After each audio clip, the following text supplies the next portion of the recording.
Shalom semuanya. Kita jumpa lagi pada video sharing saya kali ini. Dan pada video kali ini saya akan membahas tentang memfitnah.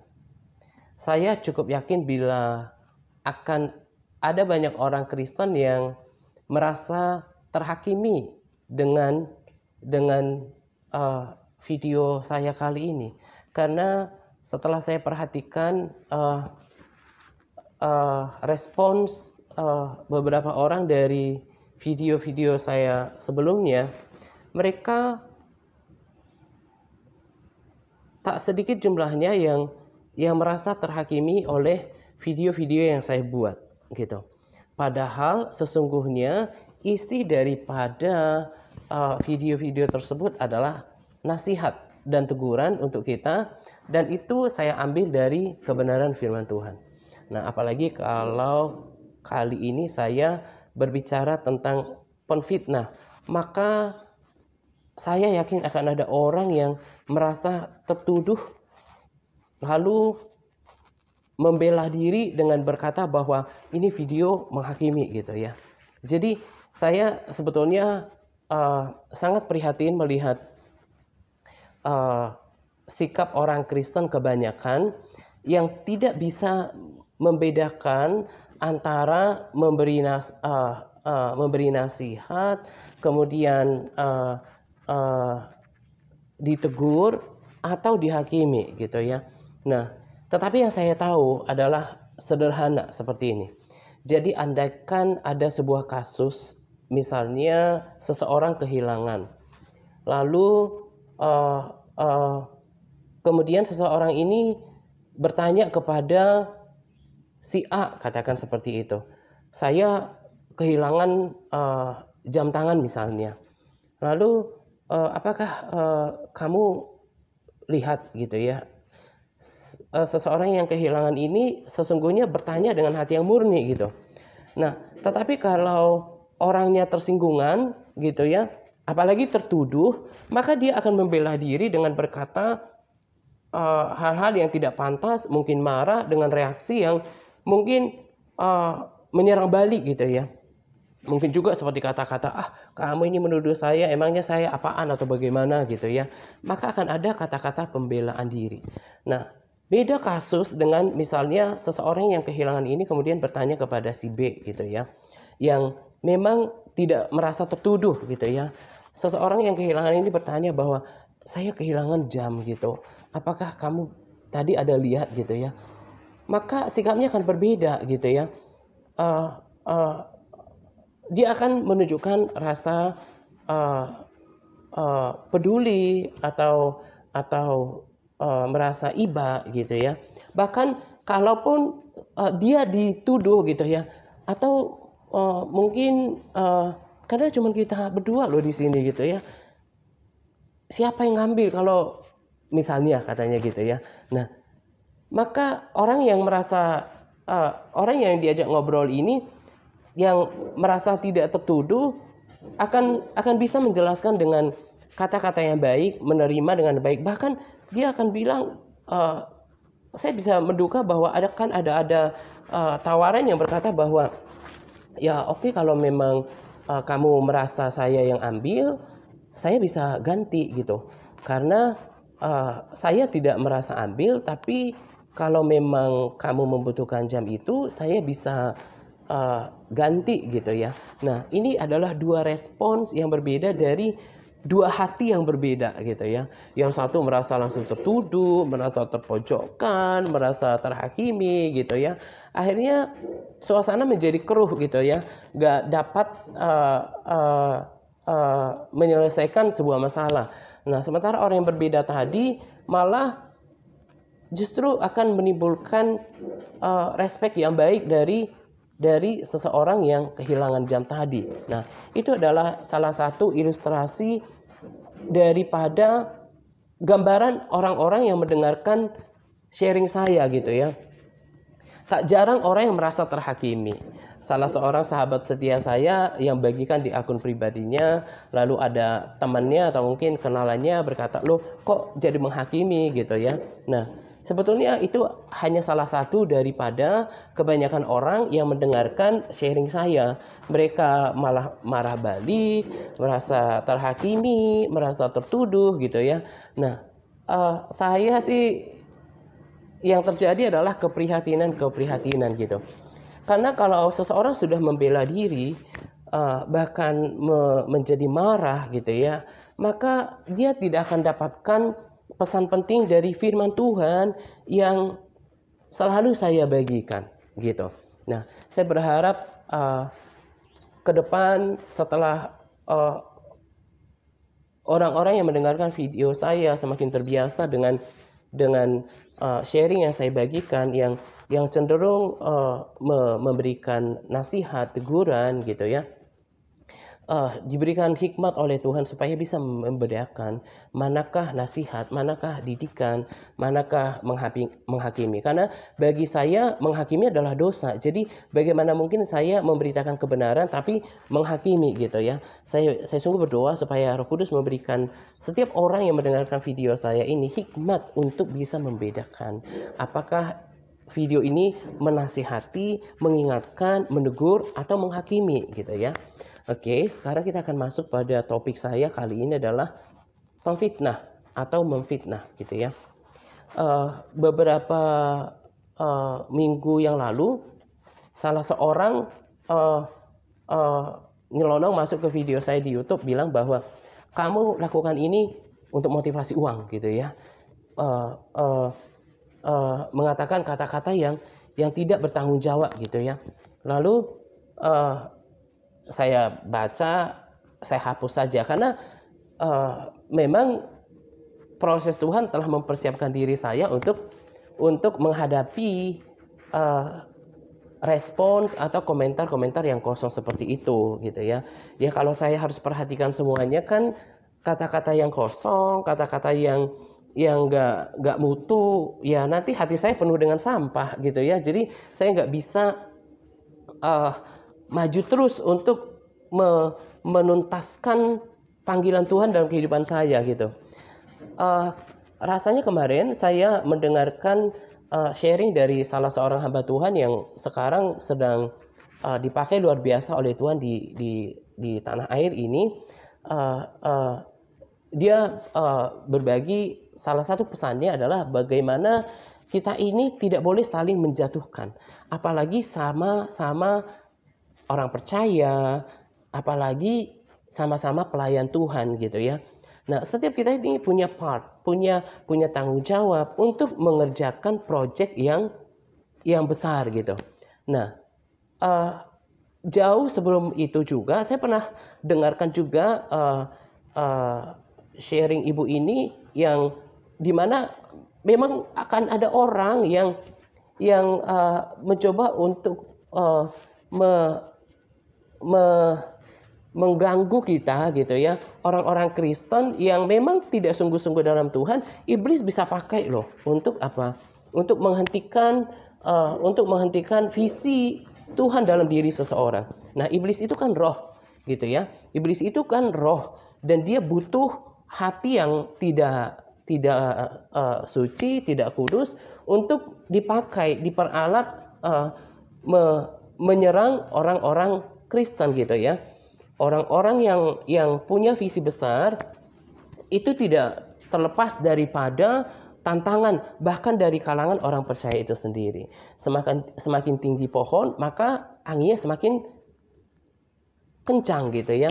Jadi itu adalah bagian daripada contoh para pemfitnah, orang-orang Kristen yang suka memfitnah, suka melemahkan sesamanya orang percaya, bahkan hamba Tuhan gitu ya. Ada juga hamba Tuhan yang lain yang berbeda yang juga dipakai luar biasa saat ini di bangsa ini, yang bahkan dari kesaksiannya adalah seorang yang bukan orang percaya tadinya gitu ya.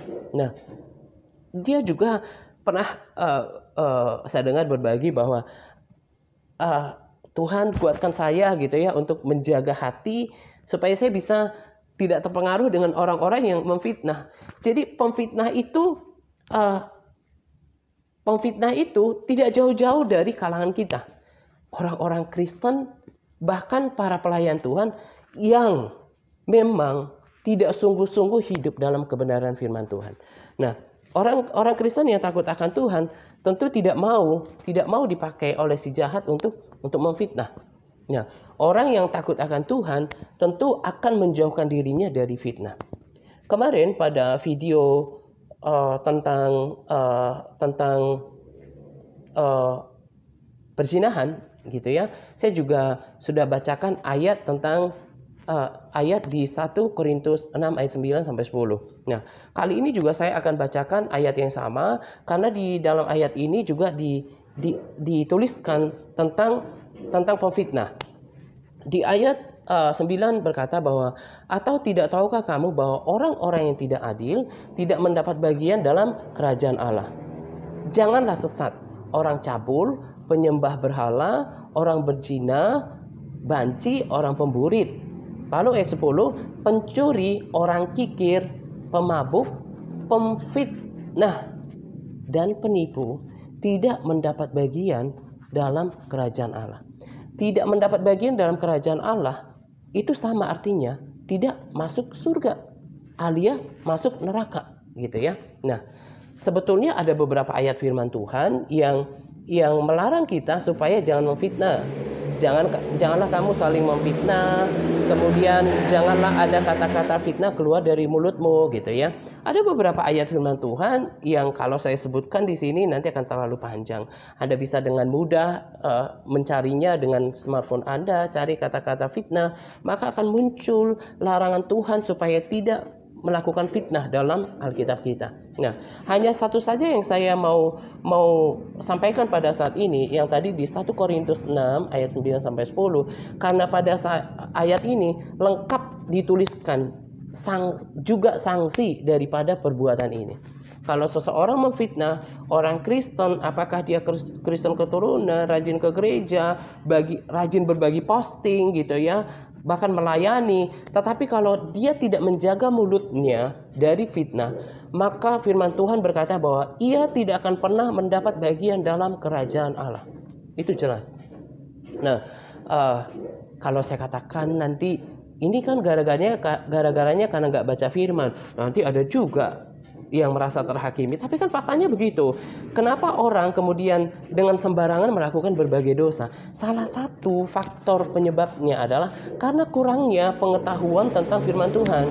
Andaikan saja dia tahu bahwa memfitnah itu mempertaruhkan nyawanya, mempertaruhkan keselamatan jiwanya, tentu dia akan sedikit enggan untuk melakukan itu gitu ya. Nah, makanya karena itu saya selalu suarakan melalui video saya. Jadi selain saya menyampaikan sebuah topik dalam sebuah video sharing, tetapi juga saya selalu katakan bahwa bacalah firman, bacalah Alkitab Anda gitu ya. Sebelum saya lanjutkan tentang fitnah ini, saya mau katakan kepada Anda bahwa pada hari-hari ini dengan anjuran pemerintah untuk stay at home, saya mau katakan kepada Anda bahwa supaya pakailah waktu yang tidak pernah direncanakan ini untuk kemudian keadaan membuat kita merumahkan kita. Sesungguhnya ada hal yang sangat ada hal yang sangat urgent, ada hal yang sangat penting yang Tuhan rencanakan dari hal ini. Dalam pelayanan ini di sosial media ini sudah 5 tahun, saya bersyukur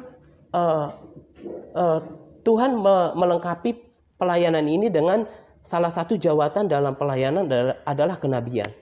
Salah satu nabi yang saya rekomendasikan kepada para sahabat saya untuk didengarkan adalah Prophet Sadhu Sundar Selvaraj. Lalu ada juga beberapa nabi yang menuliskannya menyampaikannya di YouTube, termasuk kesaksian. Mereka berkata bahwa tahun 2020 sebetulnya adalah tahun di mana Tuhan mau kita mempersiapkan kekristenan kita. Ini waktunya pada anjuran stay at home, waktunya orang Kristen yang tadinya belum pernah lulus dalam baca Alkitab, belum pernah tamat, waktunya adalah untuk menamatkan baca Alkitab gitu ya. Waktunya untuk membangun mezbah, waktunya untuk berdoa, untuk mencari Tuhan gitu ya. Jadi keadaan yang terpaksa seperti ini sebetulnya kita harus pakai untuk membangun hubungan kita yang hubungan yang belum pernah terjalin dengan Tuhan, atau hubungan yang sudah tidak baik dengan Tuhan, dibangun kembali dengan banyak bersekutu dengan Tuhan, menuntaskan pembacaan Alkitab. Karena menurut para nabi tersebut, dan saya juga percaya itu, saya memang bukan seorang nabi, tetapi saya percaya apa yang mereka dapatkan karena saya juga punya persekutuan dengan Tuhan, yang hati saya bisa terima itu dengan damai sejahtera. Bahwa mereka katakan bahwa siap-siap untuk the next pandemic, siap-siap untuk pandemi yang lebih dahsyat daripada pandemi sekarang. Saya percaya itu, saya bisa rasakan itu ketika saya bersekutu dengan Tuhan, dan memang itu Alkitabiah. Jadi saat ini saudara harus mempersiapkan kekristenan Anda, karena mungkin Anda tidak pernah dengarkan di gereja di mana Anda beribadah. Tetapi saya mau katakan melalui video saya ini, entah Anda menerima atau enggak, saya mau katakan bahwa kita berada di akhir zaman. Kita berada di akhir zaman. Saatnya mempersiapkan kerohanian, mempersiapkan iman, mempersiapkan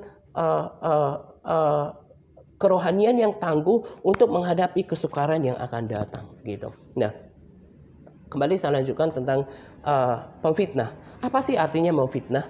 Memfitnah adalah melontarkan pernyataan-pernyataan yang tidak berdasarkan fakta, dengan maksud untuk menciptakan stigma negatif terhadap seseorang. Saya mungkin juga katakan bahwa fitnah juga sama dengan pernyataan-pernyataan yang menuduh yang tidak terbukti gitu ya. Seperti yang saya katakan tadi, ada seseorang yang bilang bahwa kamu nih bikin video itu untuk cari duit katanya, untuk cari uang gitu ya. Nah, betapa beratnya nanti orang ini akan mempertanggungjawabkannya di hadapan Tuhan. Saya kan sudah bagikan di Matius 12 ayat 36 bahwa tetapi aku berkata kepadamu, sesungguhnya setiap kata sia-sia yang diucapkan orang harus dipertanggungjawabkannya pada hari penghakiman. Karena menurut ucapanmu engkau akan dibenarkan, dan menurut ucapanmu pula engkau akan dihukum. Itu ayat yang ke-37. Jadi kalau ada kata-kata fitnah, siap-siap saja akan ada penghakiman gitu ya. Penghakiman, dan sudah jelas di sini dikatakan bahwa orang Kristen yang sekalipun dia rajin ke gereja, bahkan pelayanan pun, tetapi kalau dari mulutnya keluar kata-kata yang kosong gitu ya, kata-kata yang memfitnah, maka dia harus bayar perbuatan ini dengan nyawanya sendiri. Nah, kiranya peringatan ini menjadi peringatan kita bersama. Kita berkomitmen untuk menjaga kata-kata kita, menjaga mulut kita untuk dipakai untuk hal-hal yang baik. Firman Tuhan juga berkata di Efesus 4 ayat 29, janganlah ada perkataan kotor keluar dari mulutmu, tetapi pakailah perkataan yang baik untuk membangun, bukan memfitnah, bukan menjelekin orang, apalagi gosip. Semua itu akan ada akibatnya gitu ya. Nah, ini adalah hal-hal yang tidak sering didengarkan secara tajam disampaikan dalam mimbar-mimbar. Tetapi saya bersyukur kepada Tuhan memberikan saya mimbar dengan sekarang pelayanan di sosial media gitu ya. Sekalipun saya masih jauh daripada orang-orang hebat di luar sana, tetapi Tuhan memberikan saya panggung untuk menyalurkan pewahyuan, kemudian penugasan yang saya dapatkan daripada Tuhan, yang Tuhan taruh di dalam hati saya. Yuk, mari kita menjaga kata-kata. Saya mau beritahu bahwa kalau kemudian oleh fitnah, karena kita tidak bisa menguasai lidah kita akan masuk ke dalam kengerian neraka. Tuhan yang bilang ada di dalam firman Tuhan, lebih baik satu matamu daripada dua-duanya masuk ke dalam neraka. Ada peringatan-peringatan daripada dengan dua tangan, kemudian lebih baik satu dipotong lalu selamat gitu ya. Itu artinya penegasan bahwa tidak ada kompromi untuk berbuat dosa gitu ya. Apapun daripada kehidupan kita ini, kita harus menjalankannya seturut dengan kebenaran firman Tuhan. Dan di akhir ini saya mau sampaikan bahwa bila Anda diberkati dengan video ini gitu ya, ini adalah hanya video penjangkauan. Nah, saya bukan tipikal orang yang bagi-bagi konten rohani, posting-posting, sharing tanpa tujuan yang jelas. Karena saya melayani itu ada tujuannya. Saya sampai tinggalkan pekerjaan saya yang menurut saya adalah pekerjaan yang cukup menjanjikan buat saya gitu ya. Tetapi saya tukarkan dengan panggilan Tuhan, dan itu artinya bahwa saya melakukan ini dengan sungguh-sungguh. Nah, karena itu selain saya membuat video penjangkauan seperti ini, saya juga betul-betul menuntun orang-orang yang bersedia untuk dituntun kerohaniannya, bahkan dimuridkan di dalam grup WA. Karena kalau di grup WA, saya hampir setiap hari untuk membagikan tuntunan kerohanian. Karena itu bila ada di antara Anda yang berpikir bahwa ya sudah waktunya nih untuk membangun kekristenan yang benar, membaca firman Tuhan, kemudian dilatih berdoa, bahkan untuk mendapatkan makanan rohani yang keras, yang membangun seperti ini, bergabung bersama dengan kami di grup WhatsApp. Anda bisa hubungi para pastors yang biasa membagikan video saya entah di akun pribadi ataupun di grup. Atau mungkin kalau memang Anda tidak bisa mendapatkan nomor-nomor mereka, Anda juga bisa komen pada video saya di YouTube. Nanti kami akan follow up untuk menggabungkan Anda ke grup WA untuk mendapatkan tuntunan yang rutin bagaimana membangun kekristenan. Tadi saya sudah bilang kita sudah berada di akhir zaman dan kita harus mempersiapkan kekekalan kita bersama dengan Tuhan di surga. Saya kemarin tuliskan di sebuah kesaksian bahwa orang Kristen yang berdosa tidak akan pernah masuk dalam kerajaan surga. Salah satunya adalah oleh dosa fitnah. Nah, kiranya peringatan ini menjadi peringatan kita bersama, diperhatikan, dan kembalilah kepada pembacaan firman. Dan kalau Anda merasa perlu komunitas yang mendukung pembacaan firman Anda, bergabung bersama dengan kami. Ini saja yang saya mau bagikan pada video kali ini. Kita akan jumpa lagi nanti pada video saya yang selanjutnya dengan topik yang berbeda. Tuhan Yesus memberkati kita berlimpah-limpah. Amin.